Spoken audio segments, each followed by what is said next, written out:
الحمد لله نحمده ونستعينه ونستغفره ونؤمن به ونتوكل عليه ونعوذ بالله من شرور أنفسنا ومن سيئات أعمالنا من يهده الله فلا مضل له ومن يضلل فلا هادي له ونشهد أن لا إله إلا الله وحده لا شريك له ونشهد أن محمدا عبده ورسوله أما بعد فأعوذ بالله من الشيطان اللعين الرجيم بسم الله الرحمن الرحيم قال الله تبارك وتعالى في القرآن المجيد والفرقان الحميد قل إن صلاتي ونسكي ومحياي ومماتي لله رب العالمين وقال الله تبارك وتعالى في مقام ثاني والفجر وليال عشر والشفع والوتر آمنت بالله صدق الله العظيم وصدق رسوله النبي الكريم الأمين الرؤوف الرحيم وقال الله تبارك وتعالى في شأن حق حبيبه مخبرا وآمرا إن الله وملائكته يصلون على النبي يا أيها الذين آمنوا صلوا عليه وآله وسلموا تسليما تمام احباب محبت عقیدت اور ذوق کے ساتھ میرے آقا علیہ السلام کی ذات و برکات پر حدیث درود سلام پیش فرمائیں الصلاۃ والسلام علیک یا سیدی یا رسول اللہ وعلی آلک و اصحابک یا حبیب اللہ الصلاۃ والسلام علیک یا سیدی یا رسول اللہ وعلی آلک و اصحابک یا سیدی یا نبی اللہ بلند آواز سے پڑھیے الصلاۃ والسلام علیک یا سیدی یا رسول اللہ وعلی آلک و اصحابک یا سیدی یا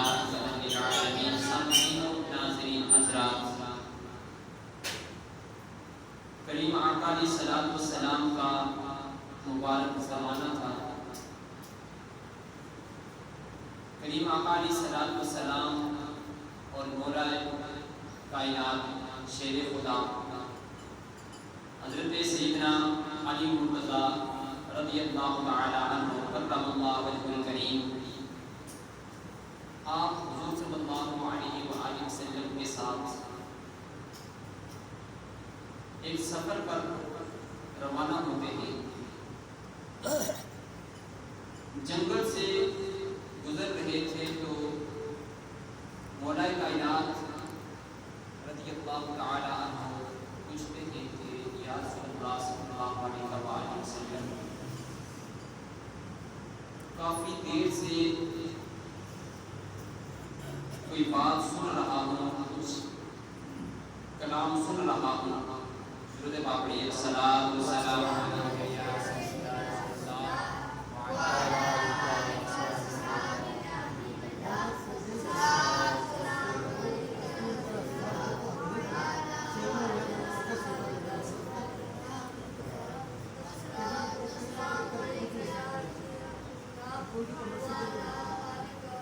درود پاک پڑھیے الصلاۃ والسلام علیک یا سیدی یا رسول اللہ وعلی آلک و اصحابک یا سیدی یا نبی اللہ الصلاۃ والسلام علیک یا سیدی یا رسول اللہ وعلی آلک و اصحابک یا نبی اللہ۔ تو میں عرض کر رہا تھا کہ مولا کائنات حضرت سیدنا علی مرتضیٰ رضی اللہ تعالی عنہ کریم آقا علیہ السلام سے عرض کرتے ہیں کہ یا رسول اللہ صلی اللہ علیہ وآلہ وسلم دور دراز تک میں دیکھ بھی رہا ہوں لیکن کوئی شخص نظر نہیں آ رہا اور آپ پر درود پڑھنے کی صدائیں آ رہی ہیں، تو ایسا کون سا شخص ہے جو اس گھنے جنگل میں آپ کی ذات پر درود پڑھ رہا ہے؟ حضور صلی اللہ علیہ وآلہ وسلم وہاں تھوڑی دیر کے لیے رکتے ہیں، رک کر سیدنا مولا کائنات حضرت سیدنا علی مرتضیٰ رضی اللہ تعالیٰ عنہ فرماتے ہیں کہ اس پہاڑی کی جانب چل رہے، ایک پہاڑ کی طرف اشارہ کرتے ہیں، اشارہ فرماتے ہیں کہ اس پہاڑ کی جانب جاؤ، اس پہاڑ کے اوپر آپ کو کوئی چیز مجھ پر درود پڑتی ہوئی نظر آئے۔ تو جب حضرت سیدنا علی مرتضیٰ رضی اللہ تعالیٰ عنہ اس پہاڑ کی چوٹی پہ جاتے ہیں، پہاڑ کی چوٹی پہ جا کے دیکھتے ہیں کہ ایک چھوٹا سا پتھر، ایک چھوٹا سا قد ان کے لیے سائز کے لحاظ سے چھوٹا سا پتھر، اور وہ حضور صلی اللہ علیہ وآلہ وسلم کی ذات پر زار و گدار رو بھی رہا ہے اور آپ پر درود کے گجرے بھی بھیج رہا ہے۔ تو سامعین ناظرین، یہ ایک پتھر بے زبان ہونے کے ناطے حضور صلی اللہ علیہ وآلہ وسلم کی ذات پہ درود پڑتا ہے۔ اور اسی طریقے سے چند ایک روایات میں آتا ہے کہ جب حضور صلی اللہ علیہ وآلہ وسلم کسی جگہ سے گزرتے تھے،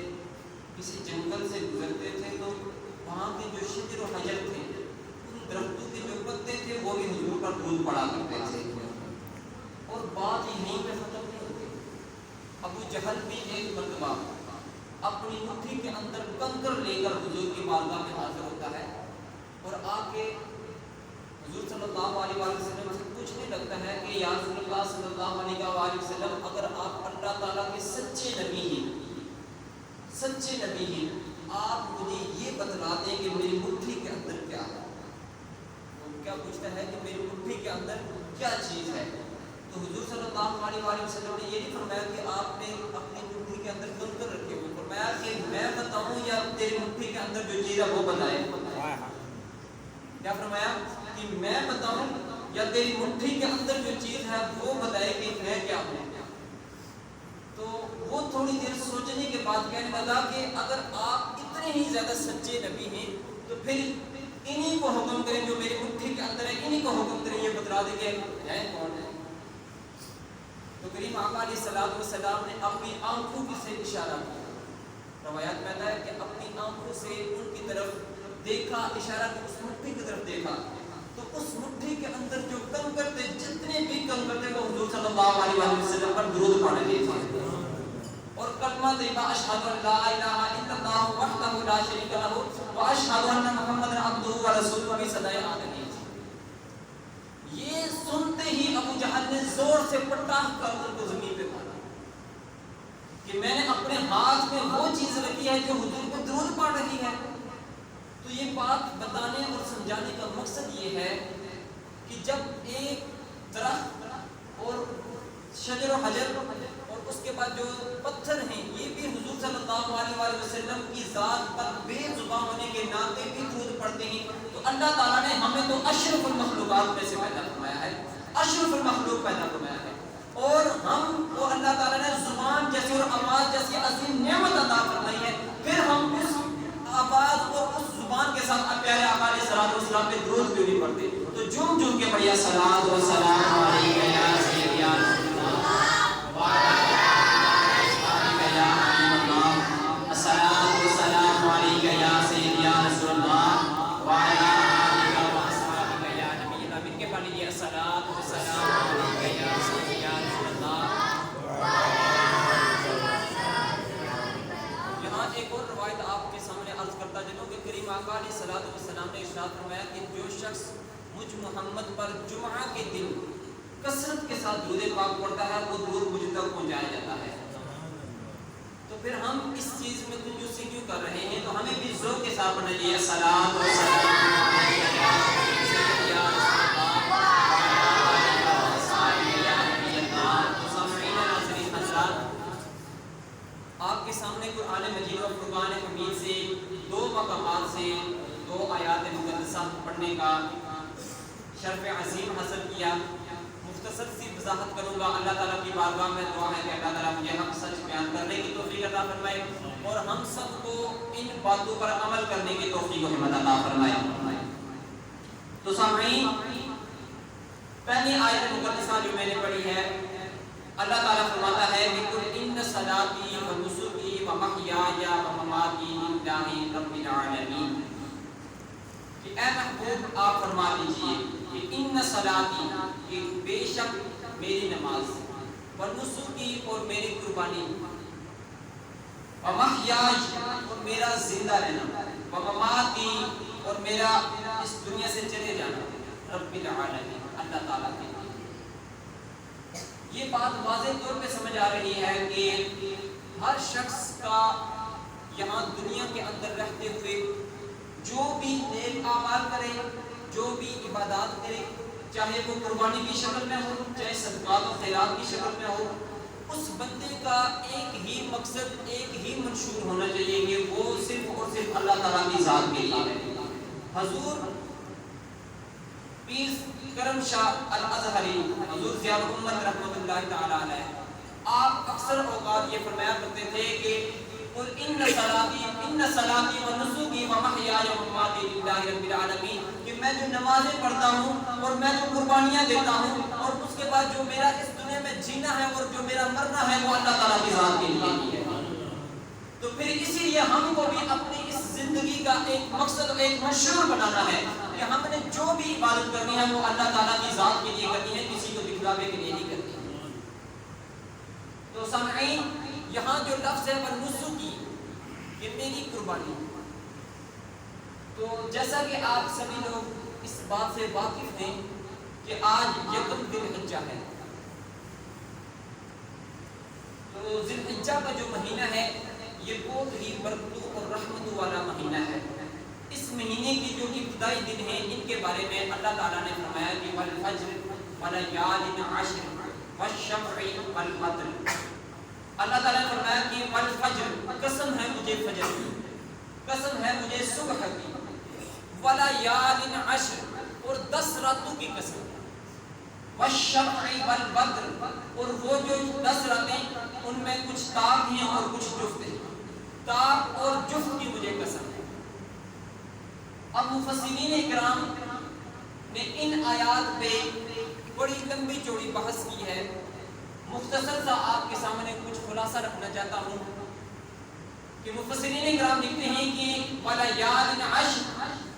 اس سے مراد یا تو جو رمضان مبارک کی آخری 10 راتیں ہیں، آخری 10 راتیں یہ مراد لی گئی ہیں، یا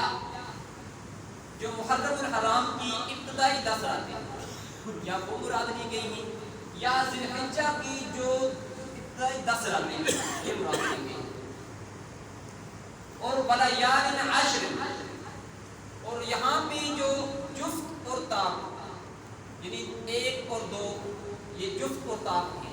1 یہ طاق ہے اور 2 یہ جفت ہے۔ اور اسی طریقے سے فرمایا کہ جو جفت اور طاق کی جو بحث ہے اس سے مراد یا تو وہ رمضان مبارک کی جو آخری 10 راتیں ہیں اور 10 دن ہیں وہ مراد لیے گئے ہیں، یا اس سے مراد جو یکم محرم الحرام سے لے کر 10 محرم الحرام تک کے جو دن اور راتیں ہیں یہ مراد لی گئی ہیں، یا ذی الحجہ کی جو ابتدائی 10 راتیں اور 10 دن ہیں یہ مراد لی گئی ہیں۔ تو حضرت سیدہ عائشہ صدیقہ رضی اللہ تعالی عنہا فرماتی ہیں کہ کریم آقا علیہ الصلوۃ والسلام جب بھی ذی الحجہ کی اس مبارک مہینے میں عبادت کیا کرتے تھے تو یہ جو ابتدائی 10 دن تھے ان میں کثرت کے ساتھ عبادت کیا کرتے تھے، کثرت کے ساتھ حضور صلی اللہ علیہ وآلہ وسلم ذی الحجہ کی جو ابتدائی 10 ایام تھے ان میں کثرت کے ساتھ حضور صلی اللہ علیہ وآلہ وسلم عبادت کیا کرتے تھے۔ اور کریم آقا علیہ الصلوۃ والسلام سے حضرت عبداللہ بن مسعود رضی اللہ تعالی عنہ نے سوال کیا کہ یا رسول اللہ صلی اللہ علیہ وآلہ وسلم کہ جو ذی الحجہ کے ابتدائی ایام ہیں ان کی آپ نے بہت زیادہ فضیلت بیان کی ہے، ان میں آپ صلی اللہ علیہ وآلہ وسلم نے کثرت کے ساتھ عبادت کرنے کی تلقین فرمائی ہے، تو کیا یہ جو عبادت کی فضیلت ہے یہ ایک جہاد کرنے والے کے لیے جو فضیلت ہوتی ہے اس سے بھی بڑھ کر ہے؟ تو کریم آقا علیہ الصلوۃ والسلام فرمایا کہ اس شخص سے بھی بڑھ کر ان 10 ایام کی فضیلت ہے، یعنی جو شخص ان 10 ایام میں کثرت کے ساتھ عبادت کرے گا، اللہ تعالیٰ کو یاد کرے گا، اللہ تعالیٰ اسے اس جہاد پر جانے والے سے زائد کا ثواب عطا فرمائے گا۔ اور ان کی جو زائد ثواب اور زائد فضیلت کی وجہ کیا ہے؟ جد الانبیاء حضرت سیدنا ابراہیم خلیل اللہ، آپ نے جو اللہ تعالیٰ کے سامنے قربانی پیش کی تھی، اور وہاں پہ حضرت سیدنا ابراہیم خلیل اللہ پہ طرح طرح کی امتحانات بھی اللہ تعالیٰ نے بھیجے تھے، آپ سے طرح طرح کی امتحانات لیے گئے۔ سب سے پہلا امتحان تو وہ تھا جب آپ نے بتوں کو توڑا تھا، بتوں کو توڑا اور بتوں کو توڑنے کے بعد کلاڑا بڑے جو بت تھا اس کے کندھے پہ رکھ دیا۔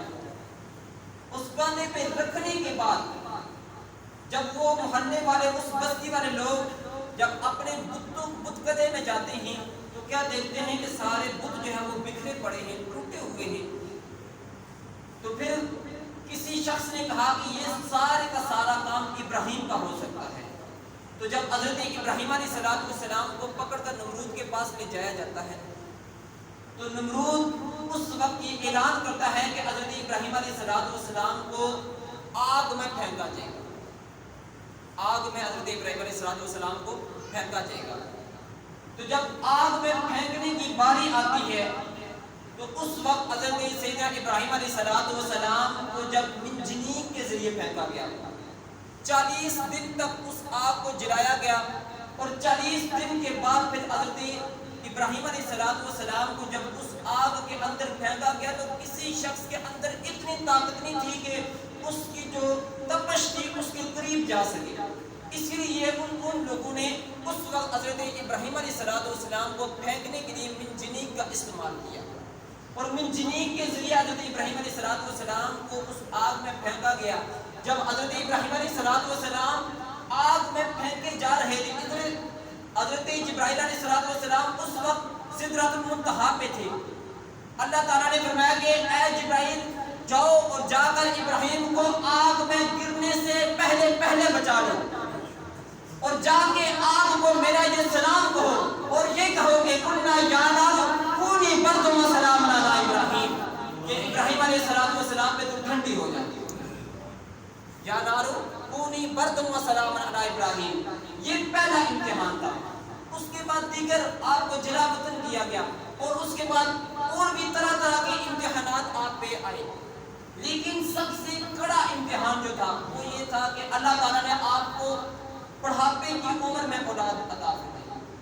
بڑھاپے کی عمر میں اللہ تعالیٰ نے اولاد عطا فرمائی۔ اولاد ہر شخص کو پیاری ہوتی ہے، ہر شخص کو اولاد پیاری ہوتی ہے۔ جب بڑھاپے کی عالم میں اللہ تعالیٰ نے آپ کو اولاد عطا فرمائی تو اللہ تعالیٰ نے جب وہ آپ کی جو اولاد ہے، جب آپ کے بچے ذرا جوان ہوئے تو اللہ تعالیٰ نے حضرت ابراہیم علیہ السلام کو حکم دیا کہ اپنی اولاد کو جا کے کسی جنگل میں چھوڑ آؤ۔ آپ نے اللہ تعالیٰ کے اس حکم کو سر تسلیم خم کیا، مان لیا، جا کے بے غیر ذی زرع اس میدان میں جا کے چھوڑا ہے، یعنی غیر ذی زرع اس میدان کو کہتے ہیں کہ جس میں کسی قسم کی کوئی کھیتی باڑی نہ ہو، کوئی فصل وغیرہ نہ ہو، ایک صحرا کے اندر جا کے چھوڑ آتے ہیں، اور جب وہاں پہ چھوڑتے ہیں واپس پلٹ جاتے ہیں تو حضرت اماں ہاجرہ رضی اللہ تعالی عنہا آپ پوچھتی ہیں کہ اے میرے سر کے تاج، مجھے یہ تو بتلاتے جائیں کیا یہ آپ اپنی مرضی سے ہمیں چھوڑ کے جا رہے ہیں یا اللہ تعالیٰ کا حکم ہے؟ تو حضرت سیدنا ابراہیم علیہ السلام سر جھکا کے کہتے ہیں کہ یہ مجھے اللہ تعالیٰ کا حکم ہے۔ تو آپ اسی پہ صبر کرتی ہیں، اور آگے سے صبر سے یہی جملہ ارشاد فرماتی ہیں کہ اگر یہ میرے رب کا حکم ہے تو اللہ تعالیٰ یہاں ہمارے لیے رزق کے وسائل پیدا فرما دے گا۔ اگر یہ اللہ تعالیٰ کا حکم ہے تو اللہ تعالیٰ ہمارے لیے یہاں رزق کے اسباب پیدا فرما دے گا۔ پھر یہی ہوا کہ جب حضرت ہاجرہ رضی اللہ تعالی عنہ آپ نے یہ الفاظ کہے کہ چند ایک دن کے بعد جب حضرت سیدنا اسماعیل علیہ السلام چھوٹے سے تھے، بچپن کی عمر میں تھے، تو آپ پیاس کی وجہ سے بلک رہے تھے۔ حضرت ہاجرہ رضی اللہ تعالی عنہ آپ کبھی صفا کی جانب دوڑ رہی ہیں، کبھی مروہ کی جانب دوڑ رہی ہیں، اسی طریقے سے 7 چکر آپ نے صفا میں لگائے، اور اور 7 چکر مروہ میں لگائے. جب یہ ادا اللہ تعالیٰ کو اتنی پسند آئے اور آج حاجیوں کے لیے اس چیز کو لازم قرار دے دیا. یہ 7 چکر لگانا پانی کی تلاش میں. اور جب یہ پانی کی تلاش میں حضرت اماں ہاجرہ رضی اللہ تعالی عنہا جب یہ ان چکروں کو لگا رہی تھی تو اللہ تعالیٰ کو یہ ادا بڑی پسند آئی اور قیامت تک کے لیے حاجیوں کے لیے اس چیز کو واجب کر دیا کہ وہ صفا و مروہ کے جو ہے وہ چکر لگائے جائیں. اسی وجہ سے صفا و مروہ کے آج چکر لگائے جاتے ہیں. اور سب سے بڑا امتحان جب حضرت ابراہیم علیہ السلام اپنے بیٹے سے ایک مرتبہ ملنے گئے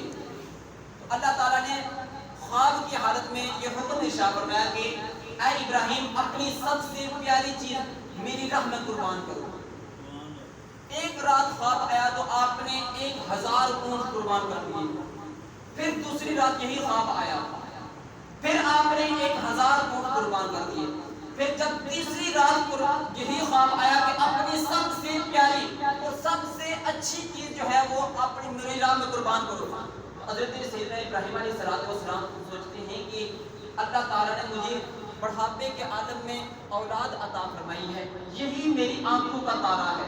یہی میری آنکھوں کا تارا ہے, یہی میرے ماتھے کا چاند ہے,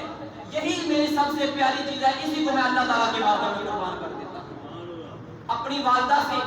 کہتے ہیں کہ اسماعیل کو تیار کرو, اللہ کی بارگاہ میں اسے قربان کرنے کے لیے جانا ہے.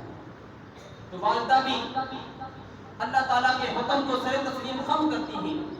اور اسی پہ سر جھکا لیتی ہیں. بیٹے کو تیار کیا اور جب آپ جنگل کی طرف جا رہے تھے مینا کے مقام پہ پہنچتے ہیں. وہاں جا کے حضرت سیدنا اسماعیل علیہ السلام کو جب آپ قربانی کے لیے زمین پہ لٹاتے ہیں تو کیا دیکھتے ہیں کہ چھری اتنی تیز,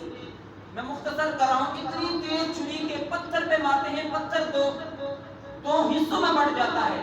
لیکن حضرت اسماعیل علیہ السلام کا گلا کاٹنے کے لیے تیار نہیں. اور یہی 3 بار آپ نے جب کیا اور چوتھی مرتبہ جب آپ کے ہاتھ پہ خون مس ہوا نا تو آپ نے اللہ تعالیٰ کا شکر ادا کیا کہ یا اللہ تو نے میری قربانی کو جو ہے وہ اپنی بارگاہ میں قبول کر لیا ہے, تو نے میری جو ہے وہ سب سے پیاری چیز ہے وہ اللہ تعالیٰ کی بارگاہ میں تو نے اپنی بارگاہ میں قبول کر دی ہے. تو اس پر جب وہ اپنی آنکھوں سے پٹی کھولتے ہیں تو کیا دیکھتے ہیں کہ اسماعیل پاس کھڑے مسکرا رہے ہیں مگر دمبا جہاں سے باہر ہو چکا ہے. تو سامعین ناظرین یہاں جو توجہ طلب بات ہے, یہ ایک بہت ہی بڑی بحث تھی, ایک گفتگو تھی جو باپ اور بیٹے کے درمیان ہوئی. اصل میں جو قربانی ہے, قربانی کا جو مقصد ہے وہ باپ اور بیٹے کی جو گفتگو ہے وہ ہے, لیکن جو دمبا تھا وہ اس گفتگو کا فدیہ تھا جو اللہ تعالیٰ نے اس فدیے کو جنت سے لا کر ادا کر دیا. لیکن آج ہم نے اس گفتگو کو پسند پشت ڈال دیا ہے اور دمبے کو ہم نے یاد کر دیا. سوچنا کیا ہے کہ اس وقت جو گفتگو ہوئی تھی, جو صبر اور شکر کی اس وقت جو بات و نصیحت ہوئی تھی, اس پر ہم نے عمل پیرا ہونا ہے, نہ کہ ہم نے آج دمبے پہ اتنا زیادہ عمل پیرا ہونا ہے. یہ جو دمبا اور جو قربانیاں ہم ادا کرتے ہیں یہ اللہ تعالیٰ کی بارگاہ میں قبول ہوتی ہیں, یہ نہیں کہ نہیں قبول ہوتی. جب ایک شخص ایک جانور قربان کرتا ہے تو اللہ تعالیٰ اسے ہر بال کے عوض اس جانور کے ہر بال کے عوض اللہ تعالیٰ اسے نیکیاں عطا فرماتا ہے, اور اسی جانور کو اللہ تعالیٰ کل قیامت کے دن پل صراط سے گزرنے میں اس شخص کے لیے جو ہے وہ آسانیاں پیدا فرما دے گا, اس کی سواری پیدا فرما دے گا. اور یہی جانور کل قیامت کے دن اس قربانی کرنے والے کے درمیان اور جہنم کے درمیان جہاں پر رکاوٹ بنے گا. تو اللہ تعالیٰ کی بارگاہ میں دعا ہے کہ اللہ تعالیٰ ہمیں قربانی کے جو فضائل ہیں ان کو سمجھنے کی اور ان پر عمل کرنے کی توفیق و ہمت عطا فرمائے. وآخر دعوانا ان الحمد للہ رب العالمین.